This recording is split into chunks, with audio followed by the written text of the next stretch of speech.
तो आपके पास जो 12.1 एक्सरसाइज है उसका 10th क्वेश्चन आपको दिया था उसमें कि मैक्सिमम दिया है z(x+y) है आपके पास।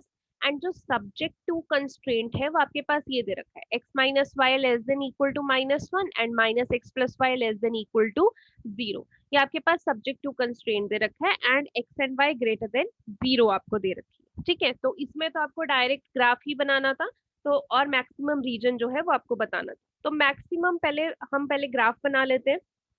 आपने x-y less than equal to -1 को पहले तो इनइक्वालिटी को इक्वालिटी में कन्वर्ट किया होगा।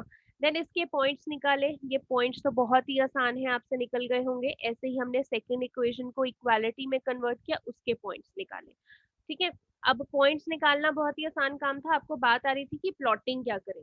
तो जब हमने सबसे पहले देखिए इस इक्वेशन को प्लॉट किया x0 y1, तो x0 y1 ये वाला पॉइंट हो जाएगा एंड x-1 y0, तो ये वाला आपके पास पॉइंट हो जाएगा।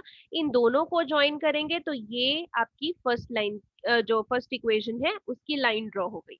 ऐसे ही आप जब दूसरा प्लॉट कर रहे हैं x0 y0 x1 y1, तो 0 0 तो आपके पास ये आता है एंड 1 1 आपके पास ये आ रहा है, तो आपने इनको ज्वाइन किया तो ये सेकेंड इक्वेशन की आपके पास लाइन बन गई। ठीक है, इतना भी आपने बना लिया होगा। अब शेड कहाँ पे करना है ये प्रॉब्लम आ रही थी।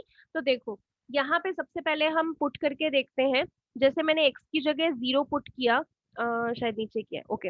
x की जगह 0 पुट किया, y की जगह 0 पुट किया, तो 0 इज लेस देन -1। तो ये कंडीशन तो आपकी फॉल्स हो गई, 0 -1 से छोटा नहीं होता। तो आपकी ये जो लाइन है हमने यहाँ प्लॉट की थी। ठीक है, तो अगर मैं 0 0 चेक कर रही हूँ तो इस लाइन के इधर के साइड में आ रहा है 0 0, तो ये 0 0 वाली कंडीशन फॉल्स हो गई। तो यानी मैं इधर के साइड नहीं बना सकती हूँ, इस लाइन के मुझे ऊपर शेड करना पड़ेगा। तो इसीलिए ये ऊपर शेड कर दिया। ठीक है, अब दूसरी जो आपकी इक्वेशन थी, यहाँ पे हमने जब चेक किया, देखो 0 0 हम नॉर्मली चेक कर लेते हैं, बट बच्चों को कई बार कंफ्यूजन हो जाती है। तो यहाँ पे देखो ये जो लाइन है ये ऑलरेडी 0 0 पे पास कर रही है। ठीक है, ये जो 0 0 पॉइंट है ऑलरेडी इस लाइन पे आ रहा है। तो जब कभी उसी लाइन पे आ रहा है 0 0, तो हम कोई और पॉइंट ट्राई कर लेते हैं। और पॉइंट यानी कि इस लाइन के आसपास कोई पॉइंट ट्राई कर लेते हैं। तो जैसे हमने यहाँ पे इस लाइन के आसपास ये 1, ये वाला 1, ये वाला आपके पास आ रहा है, ये 0 1 आप ट्राई कर सकते हो। तो 0 1 आप ट्राई कर लो। जैसे हम, मैं अगर बाई चांस मान लीजिए ये वाला पॉइंट ले रही हूँ, तो इट इज 1 0। तो मैं अगर x की जगह 1 डालूंगी, y की जगह 0 डालूंगी, तो मेरा आंसर -1 आएगा। ठीक है, मैंने इस लाइन के आसपास कोई पॉइंट ट्राई कर लिया, 0 0 नहीं ट्राई किया, वो उसी लाइन पे आ रहा। ठीक है, तो यहाँ पे देखिए -1 लेस देन इक्वल टू 0 आ गया। अब 0 से तो छोटा ही है -1, यानी कि ये चीज ट्रू हो गई आपकी।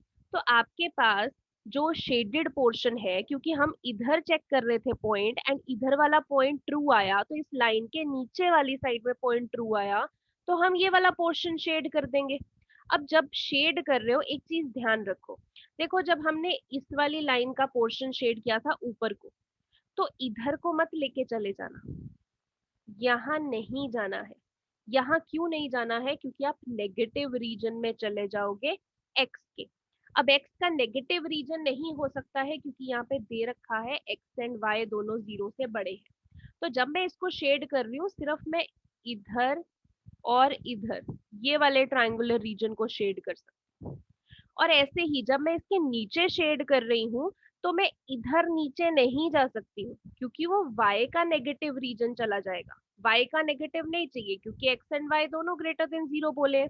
तो हम जब इधर शेड करेंगे तो आप यही बाउंड्री तक सीमित रहेंगे, ये नीचे x और ऊपर जो ये आपकी लाइन जा रही है, यही ट्रायंगुलर रीजन तक आप सीमित रहेंगे।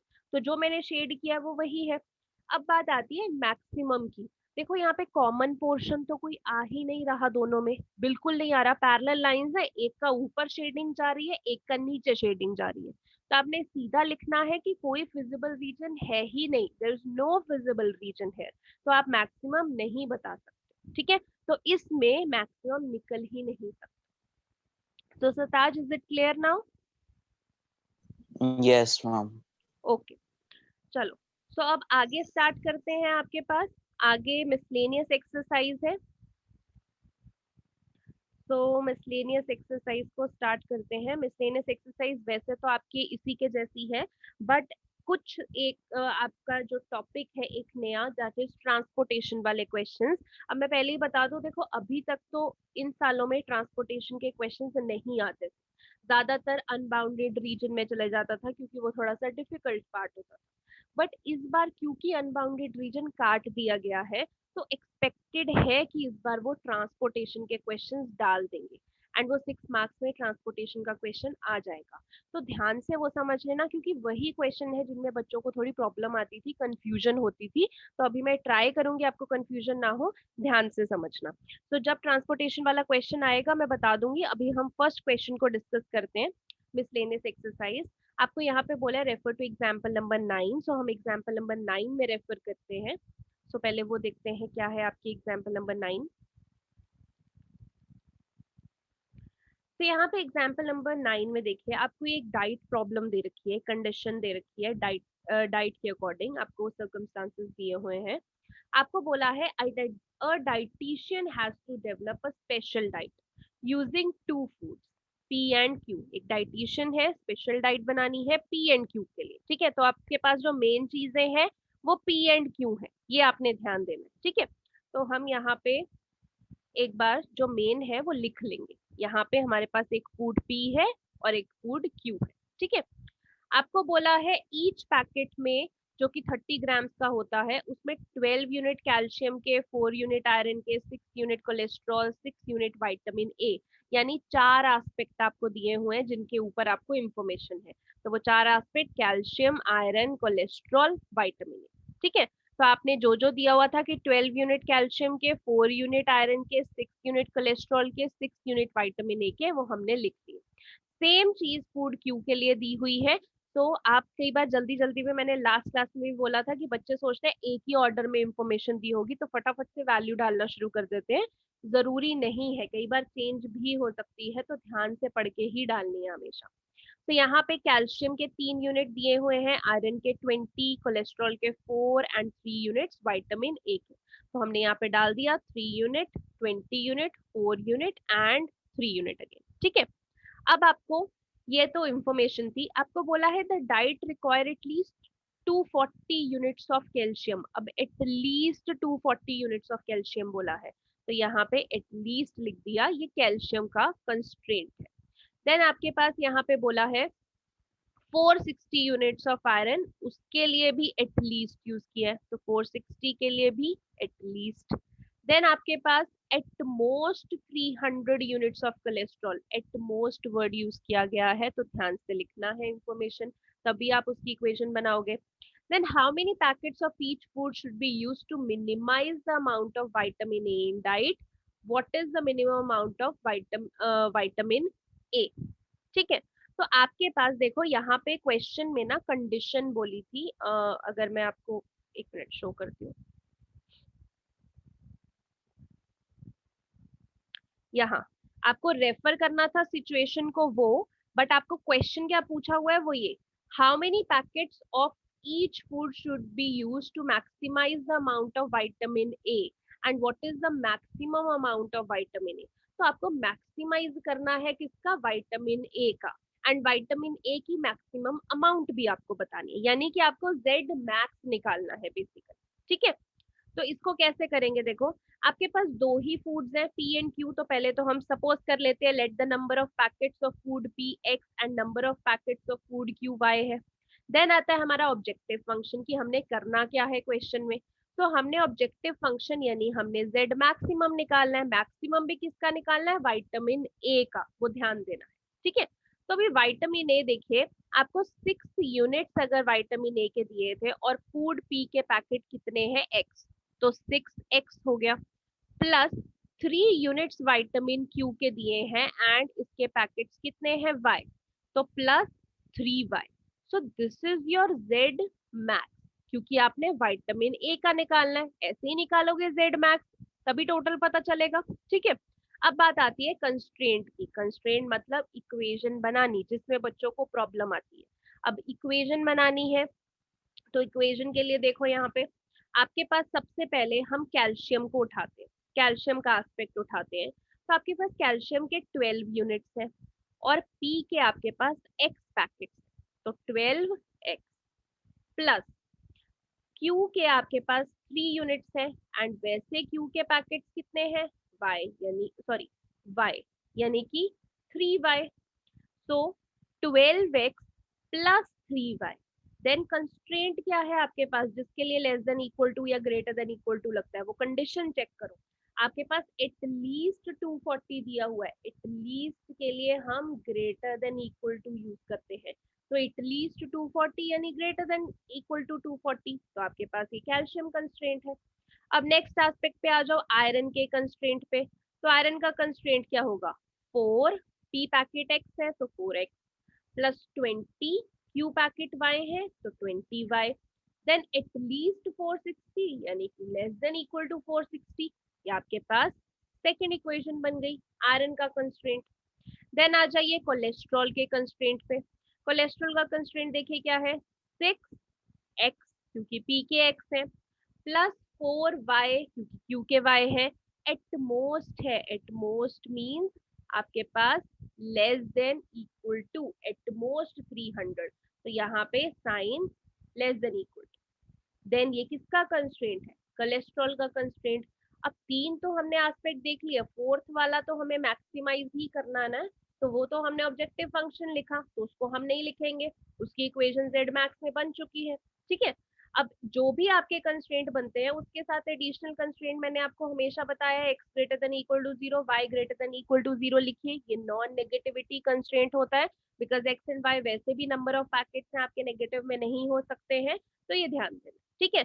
देखो मेन काम ना यहीं तक होता है, ये आपका सही बन गया, इसके बाद वाला तो आप कर ही लेते हो, मेन काम आपका ये है, बट फिर भी मैं आपको आगे क्वेश्चन एक्सप्लेन कर रही हूँ। आपने जब ये 3 इक्वेशंस बना ली, सो अब ग्राफ ड्रॉ करना है तो आप इनइक्वालिटी को इक्वालिटी में कन्वर्ट करते हो। आपके पास बेसिकली ये 3 इक्वेशंस है, आपने तीनों को देखिए इक्वालिटी में लिखा एंड देन उनके आपने पॉइंट्स प्लॉट कर दिए, ठीक है। पॉइंट्स आप अपनी मर्जी से कुछ भी निकाल सकते हो, तो आपने दो दो पॉइंट्स निकाले। अब जब पॉइंट्स निकाल दिए तो हम प्लॉट कर लेंगे। अब देखिए प्लॉट किया है तो ये फर्स्ट हमेशा एरो डाल के इक्वेशंस लिखे, ये आपकी एरो डाल के ये फर्स्ट इक्वेशन की लाइन है ताकि आपको पता लगता रहे, बिकॉज इंटरसेक्शन पॉइंट निकालने में दिक्कत आती है। यहाँ पे एरो डाल के इधर भी लिख दिया, तो ये सेकेंड इक्वेशन की लाइन और ये वाली आपके पास थर्ड इक्वेशन की लाइन है, ठीक है। सो ये थर्ड इक्वेशन हो गई, ओके। अब जब आपकी लाइंस प्लॉट आ गई है, बात आती है शेडेड रीजन की, तो शेडेड रीजन चेक कर लेते हैं। आपके पास यहाँ पे 12x plus 3y greater than equal to 240, यहाँ पे x की जगह 0 डाला, y की जगह 0 डाला, 0 is greater than equal to 240, नहीं ये तो फॉल्स है, तो ये गलत हो गया। तो आपके पास जो 12x वाली थी ये थी आपके पास, ठीक है। अब ये लाइन आपकी चल रही है, ध्यान से देखो इस वाली लाइन को, तो इस लाइन के आप 0 0 की तरफ नहीं जा सकते हो, आप इस लाइन के सिर्फ इधर जा सकते हो, है ना।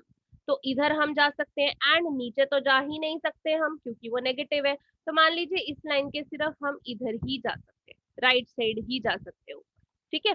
अब सेकंड पे आ जाइए, 4x plus 20y greater than equal to 460, x की जगह 0, y की जगह 0, 0 ग्रेटर देन इक्वल टू 460, ये तो फॉल्स हो गया। तो आपके पास ये जो लाइन थी यहाँ पे ये जा रही है, तो इस लाइन के भी आप सिर्फ ऊपर ही जा सकते हो क्योंकि 0 0 की तरफ नहीं जाओगे, नीचे तो नहीं जाओगे, तो ऊपर ही जा सकते हो आप इस लाइन के। देन आपके पास थर्ड बचता है 6x plus 4y less than equal to 300, आपने यहाँ पे 0 0 डाला तो 0 is less than equal to 300, तो ये आपका ट्रू हो गया, यानी कि ये जो लाइन जा रही है इसमें आप 0 0 की तरफ जा सकते हो, ठीक है। तो ये आपका हो गया।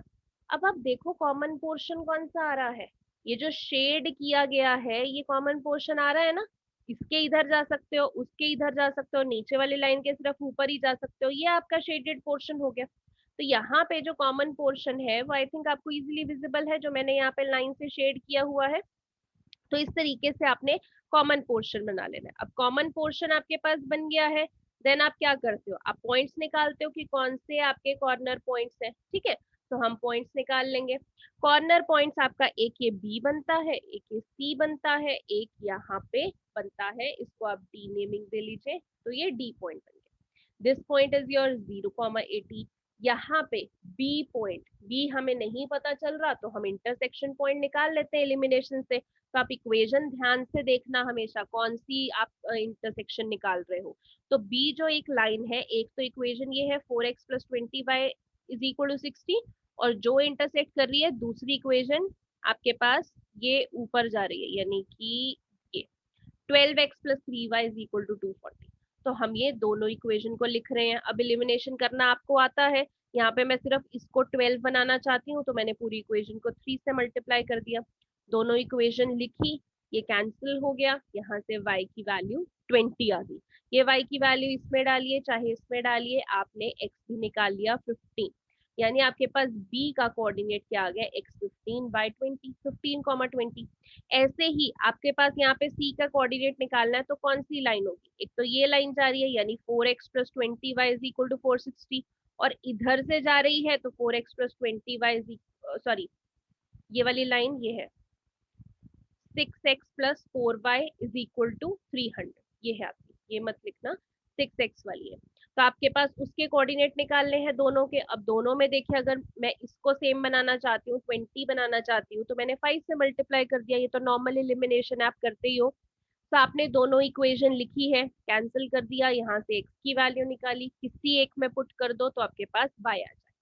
तो आपने c के कोऑर्डिनेट भी निकाल दिए, x40 y15, एंड d तो आप ऑलरेडी निकाल चुके थे। अब कॉर्नर पॉइंट्स आ गए हैं, तो b c d हम लिख देते हैं, और हमें तो z मैक्स निकालना था जिसकी इक्वेशन हमने ऑब्जेक्टिव फंक्शन में ये बनाई थी।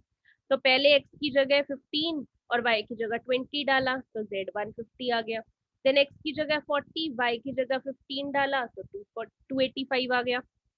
x की जगह 0, y की जगह 80, तो आपके पास 240 आ गया।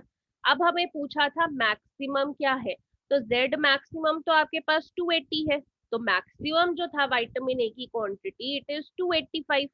बट आपको food A and food B के नंबर ऑफ पैकेट्स भी बताने थे, तो जो यहाँ पे 285 कहाँ आ रहा है, 40 और 15 पे, यानी x आपके पैकेट्स फूड ए के थे, फूड पी के, एंड y जो है वो फूड क्यू के। तो यहाँ पे आई थिंक पी क्यू था क्वेश्चन में, या पी क्यू था।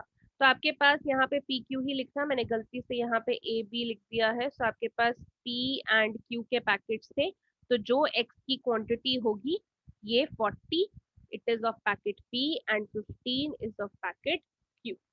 ठीक है, आई होप आपको ये क्वेश्चन समझ में आया होगा, आपको इक्वेशन समझ में आई होगी। अब इसी तरीके से देन आपके जो क्वेश्चन नंबर सेकंड है एंड क्वेश्चन नंबर थर्ड है, इसको डिलीट कर लेना, ये आपके सिलेबस में नहीं है। तो फर्स्ट क्वेश्चन के बाद सीधा जंप करते हैं क्वेश्चन नंबर 4 पे। तो क्वेश्चन नंबर 4 अब देखिए, a manufacturer makes two types of toys A and B, दो तरीके के टॉयज बनाते हैं। Three machines are needed for this purpose and time required for each toy on the machine is given below. अब A toy बताना है तो हमें तीन मशीन चाहिए, 1 2 एंड 3, और टाइम दिया हुआ है कि फर्स्ट मशीन जो है, टाइम बोला है मिनट्स में, तो 12 मिनट्स लेगी, सेकंड 18 मिनट्स, थर्ड 6 मिनट। ऐसे ही बी टॉय बनाने को फर्स्ट मशीन 6 मिनट लेगी, सेकंड 0 मिनट्स लेगी, देन थर्ड 9 मिनट्स लेगी। ठीक है, each machine is available for maximum 6 hours a day, ये इंपॉर्टेंट पॉइंट है। हर मशीन सिर्फ 6 घंटे के लिए ही, मैक्सिमम, मैक्सिमम का मतलब क्या होता है, एटमोस्ट 6 घंटे के लिए जा सकती है। Then if profit on each toy is, यानी जो टाइप ए का टॉय है उस पे ये प्रॉफिट जा रहा है आपके पास, और टाइप बी टॉय पे आपके पास ये प्रॉफिट जा रहा है। आपको शो क्या करना है, अब यहाँ पे इन्होंने डायरेक्टली नंबर ऑफ चीजें नहीं पूछी आपको, यहाँ पे थोड़ा सा उन्होंने स्पेसिफिक पूछ लिया, बट उससे कंफ्यूज नहीं होना है, ये बहुत आसान चीज है, मैं बता देती हूँ। Show that 15 toys of type A and 30 toys of type B should be manufactured to get maximum profit. 15 A के और 30 बी के ही मैन्युफैक्चर करने हैं ताकि मैक्सिमम प्रॉफिट आपको हो जाए। अब ये क्या चीज है, इतना तो पहले समझ लो कि ये मैक्सिमम प्रॉफिट की बात करें, यानी आपको जेड मैक्स निकालना है। ठीक है, ये 15 टॉयज ए के 30 बी के, ये क्या है, ये बात की बात है, पहले बाकी इंफॉर्मेशन लिख लेते हैं। अब इसको करना कैसे है वो देखो, आपके पास, अब क्योंकि हमें ए एंड बी टॉय पूछा है, तो पहले तो हम मान लेते हैं जो नंबर ऑफ टॉयज ए है वो एक्स है और नंबर ऑफ टॉयज जो बी है वो वाई है, ये हमने मान लिया। देन आता है हमारा ऑब्जेक्टिव फंक्शन। ऑब्जेक्टिव फंक्शन में हमें इतना पता चल गया कि आपको z तो निकालना है, बट वो क्या निकालना है, मैक्सिमम। ठीक है, तो z मैक्स आपको निकालना है।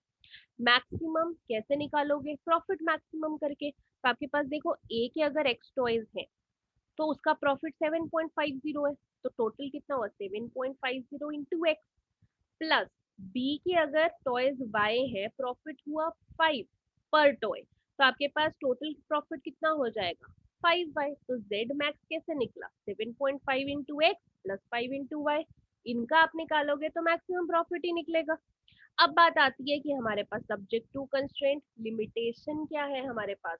तो लिमिटेशन देखो, सबसे पहले आपके पास यहाँ पे ए जो टॉय है, ठीक है, क्योंकि हमारे पास 3 मशीन है, तीनों की अलग अलग इक्वेशन बनेगी। तो यहाँ पे फर्स्ट मशीन की अगर हम बात करें तो 12 मिनट्स वो लेती है, और टोटल हमारे पास ए की क्या क्वांटिटी है एक्स, तो 12x हो गया। प्लस जो बी बनाने के लिए वो 6 मिनट लेती है, टोटल कितना है वाई, तो 6 इंटू वाई हो गया। दोनों को प्लस करके एक मशीन के पास मैक्सिमम टाइम कितना है, 6 घंटे है सिर्फ, एटमोस्ट 6 आवर्स है। अब यहाँ पे ध्यान देना है कि यहाँ टाइम मिनट्स में दे रखा है और इधर टाइम आवर्स में दे रखा है, तो 6 आवर्स को आपने पहले मिनट में कन्वर्ट कर लेना है। तो 6 इंटू 60, तो जहां जहां 6 आवर्स की बात आएगी तो आपने 360 मिनट्स लिखना है, ये आपने ध्यान देना है। ओके, तो आपके पास 12 ए के थे प्लस 6 बी के थे, टोटल लेस देन, क्योंकि आपके पास एटमोस्ट है, मैक्सिमम वो 6 घंटे ही यूज कर सकता है, एटमोस्ट के लिए हम लेस देन इक्वल टू लगाते हैं। देन 6 घंटे यानी कि 6 इंटू 60, 360 मिनट हम यूज कर सकते हैं। ठीक है, अब चाहे तो इस इक्वेशन को ऐसे ही रख ले, मैंने इस इक्वेशन को छोटा कर लिया ताकि पॉइंट्स निकालने में आसानी हो, तो पूरी इक्वेशन को मैंने 6 से डिवाइड कर दिया, तो ये आपकी फर्स्ट इक्वेशन बन। ठीक है, अब सेकंड पे आ जाते हैं। आपके पास सेकंड मशीन की अगर इक्वेशन बनानी है तो आपके पास 18 इंटू सेकेंड मशीन, ए के लिए आपके पास एक्स नंबर ऑफ टॉयज है तो 18 इंटू एक्स, बी के लिए आपके पास वाई नंबर ऑफ टॉयज है तो 0 इंटू वाई, और घंटे तो 6 ही है इनके पास, तो वैसे ही 18x प्लस 0y, क्योंकि मैक्सिमम 6 घंटे है, एटमोस्ट देन यानी कि लेस देन इक्वल टू कितने, 6 घंटे को क्या लिखेंगे 360 मिनट। ठीक है, इसको भी मैंने पूरी इक्वेशन को 18 से डिवाइड कर लिया है, तो आपके पास छोटी हो गई, सेकेंड इक्वेशन बन गई। अब थर्ड मशीन भी है, थर्ड मशीन पे आ जाते हैं। यहाँ पे आपके पास 6 टाइम है इंटू एक्स, प्लस बी के लिए 9 ले रहा है इंटू वाई, एंड इनके लिए भी 6 घंटे ही है, तो 6x plus 9y less than equal to 360।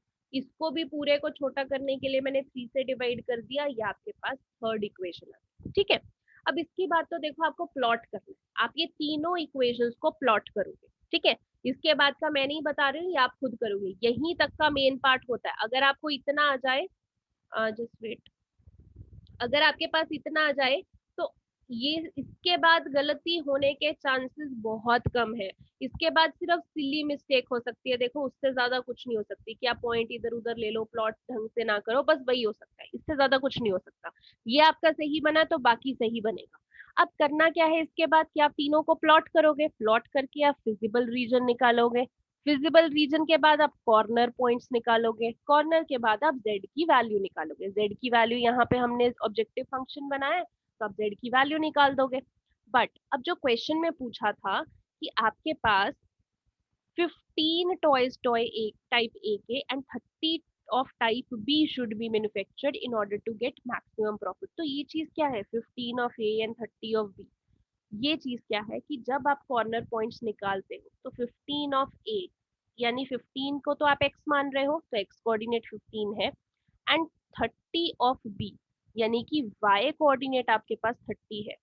तो जो ये पॉइंट आ रहा है आपके पास, कॉर्नर पॉइंट जब आप बनाएंगे तो उसमें ये पॉइंट जरूर आएगा आपके पास, तो इस पॉइंट पे आपने बताना है कि जो z है उसकी वैल्यू क्या आ रही है, तो वो आपसे मैक्सिमम वैल्यू बतानी है कि जो z है वो 15 एंड 30 पे, ये बोल रहे हैं शो करो। यानी आप वैसे भी निकालोगे कॉर्नर पॉइंट्स में तो जो आपकी मैक्सिमम वैल्यू है वो 15 30 पे ही आने वाली है। उन्होंने शो करने के लिए बोला, तो शो करने के लिए आपको बस z निकालना पड़ेगा ना, जैसे आप नॉर्मल निकालते ही हो हर बार हर क्वेश्चन में। तो वहां पे आप जब मतलब हम देखोगे, प्रूव करना है सिर्फ। हाँ प्रूव करना है सिर्फ। नॉर्मल आप 3 4 पॉइंट्स की जैसे जेड निकाल देते हो, तो यहाँ पे भी 3 4 आप जेड निकालोगे, उसमें ऑटोमेटिकली जो जेड 15 30 वाला होगा वो मैक्सिमम आ ही जाएगा आपके पास। तो वो बस शो करना है कि यस इट इज प्रूवन कि जेड 15 30 पे मैक्सिमम आ रहा है। बस इतना काम इसमें अलग से आपको दिखाना है, बाकी कुछ नहीं है, बाकी वही है जो आप हर क्वेश्चन में करते हो। ओके, चलिए, तो आपके पास फोर्थ जो क्वेश्चन है वो आपने इस तरीके से करना है। देन हम फिफ्थ क्वेश्चन पे आ जाते हैं। अब फिफ्थ क्वेश्चन में देखें, आपके पास यहाँ पे दो कैटेगरीज दे रखी है। An aeroplane can carry a maximum number,